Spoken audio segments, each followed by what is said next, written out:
Hey y'all, so I am here with a video and I'm here to just like tell it all. I'm here to just give y'all some advice on what I'm going through and how I'm dealing with it, and hopefully this can help somebody.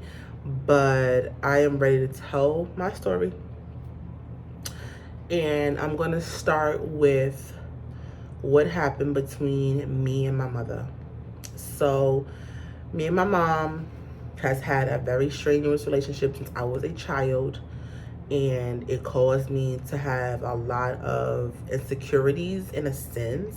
Not necessarily because I've always been vibrant, but deep down inside, behind my laugh, behind my, jokes, it's a deeper pain. I feel like people like us tend to be down to earth, and we'll find lovers that love us hard, but then they'll be in a hard place because our lovers have more of a stable home, and then we are unstable emotionally in a sense because of what our family portray on us. Okay, now stay with me here. That's the emotional part, but specifically, right, I was born in Mount Vernon, raised, and I always had talent of doing hair. My mother did hair. I always looked up to my mother, but when I looked at old pictures and knowing what I knew, my mother always had this little side eye at me, and I never understood why. Then my father came into my life, and at the time it was rough. Like, it was rough. That's all I could say. And some things had hurt me regarding me and my dad's relationship. But the difference between my dad's relationship and my mother's relationship is that my dad, once he's aware of certain things, he was willing to change those things. It wasn't overnight, but it did eventually happen when I took my mother out the equation. So I'm all about having a healthy life, and sometimes you got to build your own family. You got to have your own mom in your head, dad in your head. Because at the end of the day, my father is God, and then I have my biological father, right? But my mother, I'm gonna put it like this: she's always been a hater, and it has caused others who don't know me but may know her to have this opinion about me, and their opinion don't matter. But it's still, how could you have this narrative for a child who is just want to be loved? You understand? So here I am telling my story from the beginning to end because I cannot hide it no more. Like, I can't. So here we go. So I was born in Mount Vernon, raised in a hair salon, literally. It's Finally Hair was a name from my family. Started in 1993. I was born in 94, so it was a year before I was born. The name is the name of the salon that I use. It's a family-owned business. It has nothing to do with my mother. That's my life. I was born and raised in a salon. A family member of mine told me, like, this name was not just her that made this name. It was all of us helped make this name. So it's not like I'm taking her brand and her business. She didn't want nothing to do with it. It comes to find out she never had her cosmetology license. So I have my license, and I knew I wanted to do a business with her as an adult. And she never wanted to do hair with me. She never wanted to do trucking with me. She never wanted to do, like, just one of them. But she was doing it with other people. So I'm like, okay. So I'm born and raised in the salon. My father wasn't in my life. My grandmother was. Then she passed when I was 5. When she passed, I remember that was the last time that I felt loved for a very long time. So I'm raising myself. I'm running to the stores for customers, getting their hair done, getting known in the community. And also emotionally, I was depressed. I was getting fat as a 10-year-old, 11-year-old. My father then came in my life at 12 as a middle schooler, and my mother will only call him for negative enforcement. I remember one day my best friend made a comment like, your dad only whoops your butt. And it's like my mother and my father never did anything positive together. And I felt like, it was a lot. He had a lot of children, and he did the best he could. But the thing about it is that you only call for a negative situation. Sorry, am I your way? Sorry, my man here came inside. So the thing about it is she only called for negative enforcement with my dad. So that's why at one point I was angry with him. But I said to my father, like, when did you and my mom do anything positive together? He was like, never. And he was like, wow, like I never thought of that. So at that point, I said, cut him out of it, because he only did what he was told to do. But they just acting up in school, and I wasn't a bad kid. I was not a bad kid. Now, there was times I wouldn't listen like normal children, but I was never a bad kid. Like my best friend could attest to that.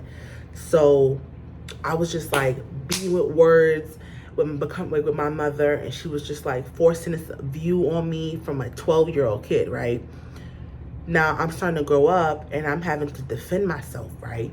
So now I'm considered a rebel, but I'm not. Y'all just putting this picture on me and y'all don't even get to know me. Like I'll meet someone and they'll be like, oh, I hope you listening, like little slick stuff. But it'll be that one parent that love their kids so much.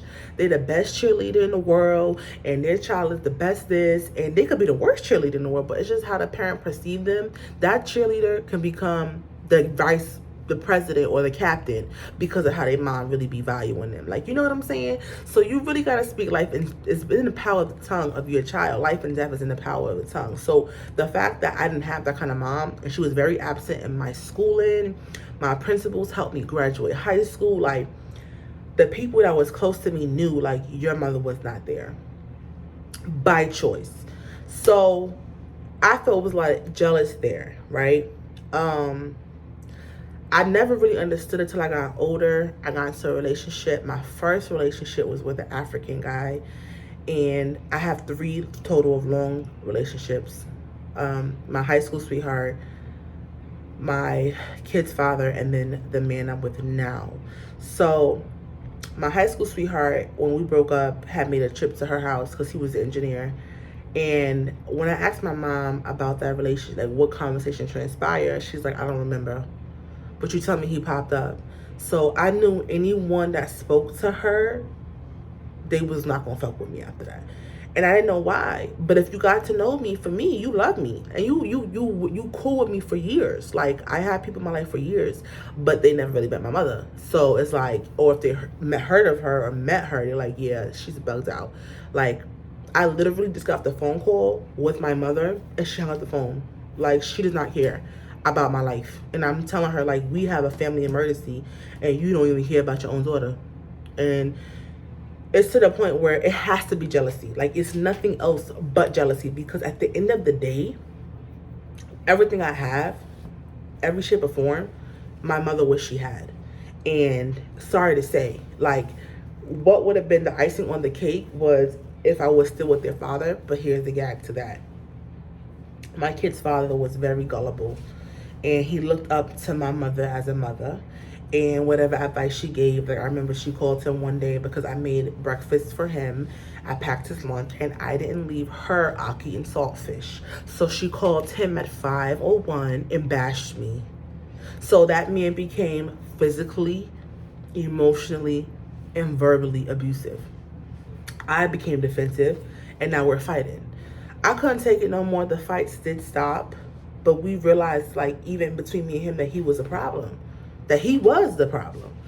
When I left him, I was flourishing. But yeah, I did feel bad that maybe my children may wanted their father, tried it again, and I realized I couldn't deal with that abuse anymore. Verbally and emotionally, it was no longer physically, but I couldn't deal with it. It was just toxic. So I'm in a place where I'm trying to grow spiritually. And like I said, as a teenager, I grew up, I started to do hair. I remember my mom would call me. I remember my mother would call me. I speak fast and I gotta slow down. And tell me to come, like, finish up some hair. And like when we used to wear closures, and I would go up, like I would get a cab to the shop and I would close the wigs. And I was just always a little bit modern when it came to the styles, right? And I could have took over the salon. I was like, what, a test away from having my license. It was never a question like take over the shop, whatever. It was like, I'm leaving when I was supposed to graduate. Where you going? And I was like, I don't know. Now I could have sold my body. I could have went to drugs, but I kept working. I kept doing hair. I kept, I was homeless at the age of 17. And that's when neglect more so went public. That's when I became more boisterous on social media. And I remember I was meeting people who knew of me, and I was in a transitional living program. And in that program, my mother was sick and got diagnosed with cancer. And I left and I went to Florida. And I said, I'm going to be there for you, because I was in nursing school. And I was there for my mother. I taught her how to give herself insulin. She complained about my little sister ignoring her. And at the end of the day, now my little sister, I have a little sister and a big sister, and ain't none of them shit, okay? And that's just the best way to say it, because the little sister, she thinks she's all that, and her attitude is ugly as her face. I have to just say that. I'm just saying, that's not nice. But you ever met someone that is just, she's seen that my mother was allowing this, and then my sister became ugly towards me. And I started looking at her like how she looks. Like, why, how dare you act like this to me? And you can't, you know what I'm saying? Like, that's another story. But my sister the little sister began to say, oh, Mom, she has my lip balm. And my mom would be like, why you always got her stuff? And it's like, but I'm like, but we're sisters. Like, what? So I'm trying to listen to them. My sister started doing the power struggle thing, and my mom always got in the middle. And then my older sister started to get violent physically. And what I mean by that is that she felt she could put her hands on me. And I began to not care what condition you in, if you're pregnant, if you're not pregnant, if y'all didn't care when I was pregnant, because I was actually pregnant when I moved to Florida. When I lived in Florida, I got pregnant after I got married. And at 9 months, my mother got slick. I got slick back. It wasn't right, but I got tired of you calling me a bitch, and then you throw a cup at me on my child's birthday. Like, that's evil. So I said bitch back, and that's not right. But you have to understand, why would you do that over and over again? If you had the animosity, my mother now once prayed with me. I was 12 years old, wanting to commit suicide. I was homeless for you. I done left everything I knew and moved to Florida for you to disrespect me. And I'm pregnant. And I'm in a laundry room, and me and my biggest sister is fighting. Now, fast forward, when I moved up here, she asked to take care of my children for 3 months until I got myself together. It wound up being only 30 days. Because she tried to take my kids from me and try to say she was their parent and guardian, and that I was an unfit mom.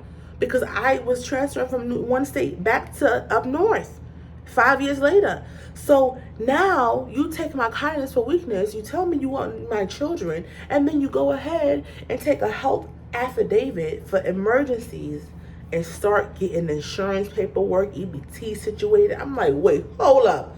When I went to the doctor, they told me to show where I got custody. I said, show where I don't got custody. Oh, and I went in that office. Then I seen Mel come into the house. This is my sister's. This is fast forward to 5 years later. Back when I left Florida because it was toxic and I couldn't deal with my mother anymore. And that's just that in a nutshell. Like, that's just that in a nutshell. Like, my mother just would get into anyone's ear. So then my sister, now I'm up here back with her, and I'm like 25, 26 now, and I'm at her house for a little bit. She off her meds, she's pregnant, and long story short, she want to get violent with me, and she's pregnant. Now there's a rumor that Venetia for the pregnant woman. Well, pregnant or not, you keep your hands to yourself, or you would get popped too. And at the end of the day, like, I ain't gonna harm no one's child, but if somebody pregnant hits you, you supposed to just let them hit you? You tell me. Or you could restrain them and break some shit. Okay. So I'm trying to, and this is me at the time, because I don't associate with them no more. Like, I have my story, and I'm gonna let my story be told, but I'm done. Like, I'm done. You have to come to the point where, like, the blessings I have now is because I'm done. Because my sister, when I did, when she put her hands on me and she was pregnant, she called me a horrible mom. Like, sis, you offered for me to relocate, and well, actually, she offered to watch my children, she said. That was the fine print. She didn't say me. So it was always the kids, not me. It was always like, and my children, let me tell you something. My daughter is skipped. And when I went to her house, my sister's house, her 2 kids, 2 years old and 4 years old, was in the house by themselves. And I could have called CPS, and I did not. She has a 2-year-old and a 4-year-old, and I could have called CPS, but I didn't. And you call me a horrible mom, but see, you know the difference between a weed and a wheat? You gotta let it grow. You have to let it grow. So I'm here to let y'all know, like, if you was in a situation where you feel like, oh, but I love my mom and she always that, let her go. Because what was confirmation for me today, I had to call my stepmother and I asked her for a guidance and for prayer, because that woman loves me. Okay? And a person that loves you is going to give you advice, and it's not going to make you come out your face. Or if y'all disagree, y'all talk it out. When I called my mom to say, hey, I don't want nothing bad to happen, and it's the end of the, coming like, what if something happens, and, I don't want it to be on this term that this family's going through. So, like, would you want to do therapy? Like, oh, whatever we can do, but in the butt. And you know what? Yeah. Like, I'm an option. Oh, shoot. Listen to me. You need people in your life who value you. If you don't value me in this season, you gotta go. I'm not begging for you to hang out with me. I'm not begging for you to go on no vacation as a family or a friend. I ain't begging for you to call me. I'm not. I'm gonna do my part though. Oh yeah. But it comes to a point where if a person is talking about you, I had a sister on my dad's side who literally said, I shouldn't have my niece and nephew because I'm crazy. Everybody crazy. If you're not crazy a little bit, then you really bugged out. Because to really give me that much energy, and I don't even think about you. When they say your sister, I said, who? Like, who? The one, and then they're like, well, you the one that got your niece and nephew, so how could she feel like you are crazy when I knew you since I was in school? So I know who you are. I know you don't fuck with nobody. So when you got this family portraying you as a such, don't sweat that, because you know what that means? You that chick or you that dude. And the best part about it is, see, my man has been through the same thing. And that's the difference, because sometimes your spouse may not be able to give you the advice, and then y'all arguing. The best thing a spouse can do is be there for you. And I didn't have that in their father. He was always quiet. That's not good. And then he will use that in the back burner to throw in my face, instead of knowing he's seen different, knowing I'm helping him and I'm a great person. He will use that to keep me down. And that's where the overweight was. Just the way their father treated me, the way my mother treated me. That's why I gained weight. That's why I was depressed. That's why I wasn't posting. That's why I wasn't doing nothing. And I realized, like, the trauma is not my fault, but the healing is my responsibility. And that's where I am now. So I have to go into another spiritual journey. That's where I started. I've been Bible studying for a year now. I've been bettering myself. I started finally doing comedy. Like, I like to do comedy and stand-up shows and getting into my craft and working hard and focusing on me, on my goals. But there's a force in one of you who may be going through what I went through and have an issue with your mother, and maybe have siblings ganging up against you. But even in the Bible, because this is my Bible journal, in 1 Samuel verse 16, 1 through 23, okay? 1 Samuel verse 16, 1 through 23. The runt of the family, which is David, the son of Jesse, was the runt of the family, out keeping the sheep. And in one moment, God anointed him king. So you're going to tell me, see, this is for my tears, but I didn't cry because ain't no tears left, okay? I done cried my last tear yesterday, okay? That's what they said, and that's just what it is. But I'm coming to you real, because if I really come to you spiritually, I'm the friend I will pray for you. When you come to me, let's pray. But we gonna get this healing right. We gonna heal, okay? I'm on a journey And there's a lot of people that they don't understand, like, these mothers don't like their own daughters. That's why I love on mine. But that means you going to be a great mother. That means you going to be a great stepmom. Because that's what I am. Because the driving force is what I did not have. You understand me? And I hid behind wanting to hide my story versus live in my truth, because I'm afraid what her friend got to say. Well, y'all all slowly passing away, so it's free to talk now. Okay? That's just what it is. Because they up there in age. And this is a new time. And we got to break this cycle. This is what it is. So before I go, I want to make sure that my children love me and they all show up to my funeral. Because that's not going to be for everybody. I'm just saying. Because it's how people treat you. Now, when my child come to me and want to talk, I listen. We got 2 ears for a reason. So all that narcissistic behavior and all that, but I'm your mother and I'm going to stay the same, you have to get away. Because you will not grow. You will not blossom. I'm talking to me. Because I had to do that. And when I got away, and when I stayed away, I was able to be in love, stay in love, be a mother, stay a good mother, be a daughter to a parent that wants a daughter back. So that's me and my father's relationship. So I said, okay, Dad, what you want from me? Because I want to give you love. And I want to love on you.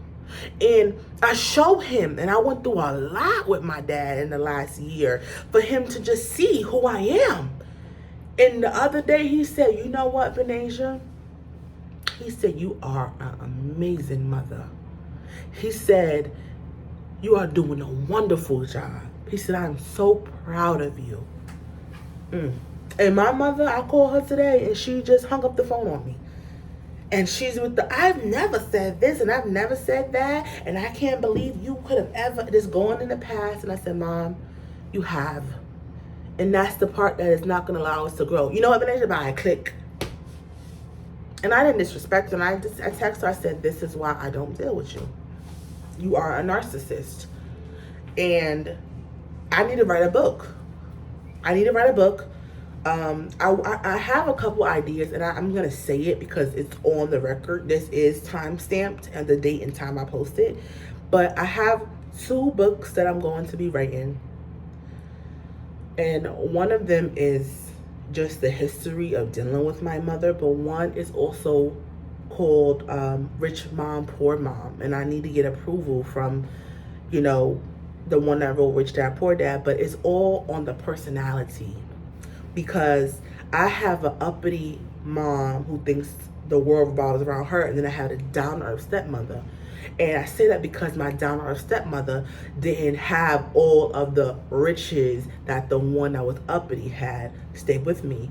The down-to-earth stepmother taught me how to be down-to-earth and humble. So when I got around her at a young age, it molded me to live under my means, to have a different quality of a person that I wouldn't have ever been if I never would have met my stepmother. So my stepmother didn't grow up in the same way I grew up. So she taught me, well, there's no cleaning lady here. You got to make your own bed.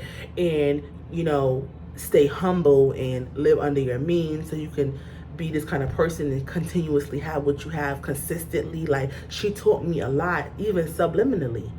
And I love her for that.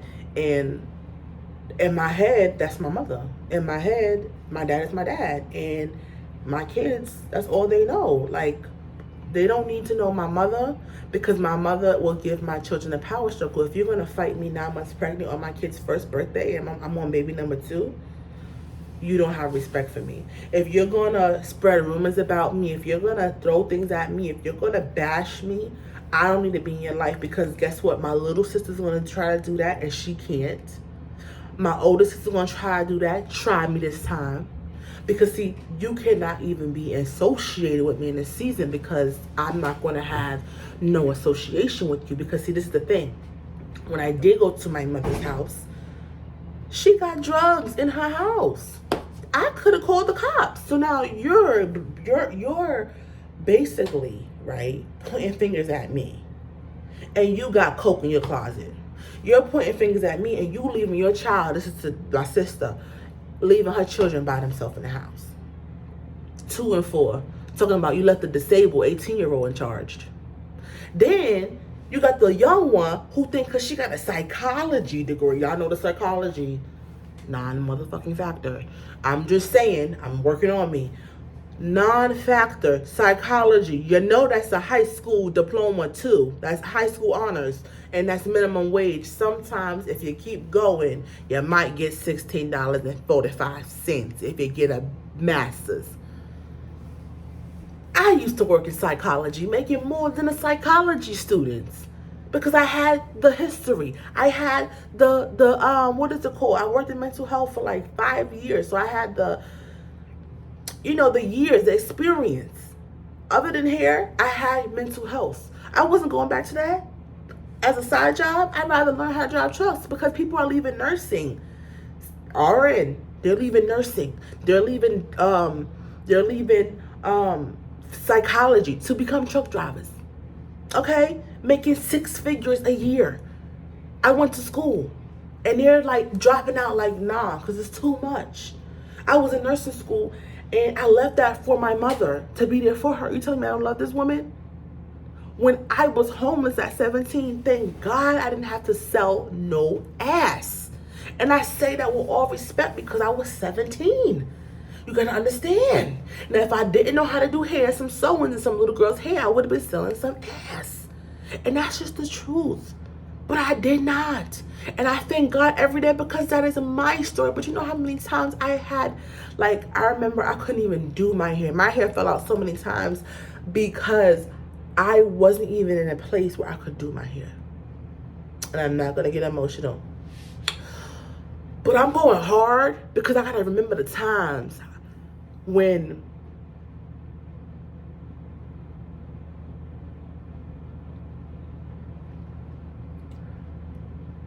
I gotta remember these times when they hung up on you, when they ridicule you, when they lie on you, when they talk about you and you've been silent. You've been covering for them. You've been humble. You've been trying. You gotta let it go. You gotta let them go because it's time to level up in every form. Whether you going to school, whether you in trade, whatever it is, you gotta figure it out and you gotta keep going. I know this girl, she been trying to be an LPN since I got out of high school, and she finally did it, and I'm so proud of her. Shout out to you, Maya. And she doesn't have this story. I don't know nothing about her personally, but I graduated a long time ago, and for someone to keep going, it had to be something she was battling or something she was trying to, and no matter what it was, she graduated. And I'm looking at when I graduate, my testimony, when I get to the finish line. I want to go back to school for science. I want to go back for chemical engineering, right? I realized nursing wasn't for me, but I do know that I want to be studying science. Nursing works for some people. You also have engineering. You also have jobs that pay, let's say. But let's not get a psychology degree because it will go to your head and you will be talking like a bobblehead and you be talking nonsense like someone I know. Girl, when I tell you I got, I'm telling you, these bachelor psychologists is a mess. And I'm not shitting on nobody, but don't act like your shit don't stink when it's a non-factor. I make more than some people. Because until you can live on your own, until you can pay your own bills and not go back home. I asked my mother one time, I was in a domestic violence situation. And I remember their father beat me. And I said, Mom, can I come back home? She said no.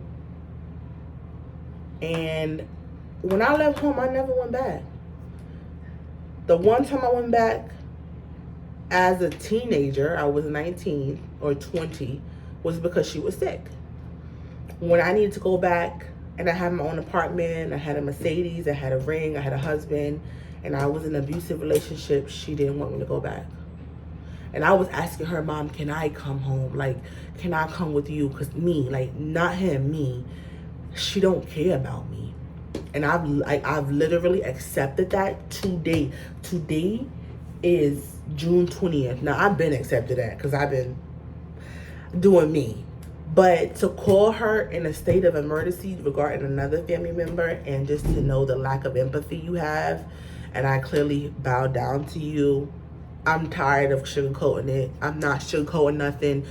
I'm gonna try. I will repent, but I'm not. Like, this is real shit. This is real life. There are people who are stuck with their family, bad mouthing them, talking about them, and they're writing them off. But yet you are it. That's why they're doing it, because you're the chosen one. But look, David was the runt of the family. Go read 1 Samuel. And in one instant, God anointed him king. You don't got to worry about them. And I talked to myself and I told myself that. And I realized that at the end of the day, my dad told me he loves me. I have an amazing man that loves me. My children are advanced and they love me. Why am I worried about you? You pay my bills? You mad? My mother is big mad. You know why? Because I got a semi. I am a broker. I got my shit together. And I always wanted to do it with her. But I'm going to pop my because that's why they're mad. I had to put the pieces together. I love you. I care for you. Can I do this for you? Can I do that for you? Can I? No. Because to call you and to humble myself and say, Mom, what can we do? And you constantly give me your butt to kiss. I'm damn near 30. I'm not going to sit here and just keep doing it. And I'm going through the roller coasters. I got a kid that's going to see me. So I hide my children from my mother. Because I don't want a power struggle. No, ma'am. But what I can say is, she don't got no power over me. Nope. And I want to show you how not let nobody have power over you. It's to get in your bag, stay in your bag. Get in your bag, stay in your bag. Focus on getting yourself got right spiritually, like I'm doing. That's what I'm doing. I ain't perfect now. I said a few cuss words, okay? But at the end of the day, like, I'm really, really trying, because I teach my children, like, I'm a certain kind of person for my children, and I'm working on becoming that every day. So this is therapeutic for me to get it out and let it out. Bitch, thank you for letting me talk your ear off, but I gotta go.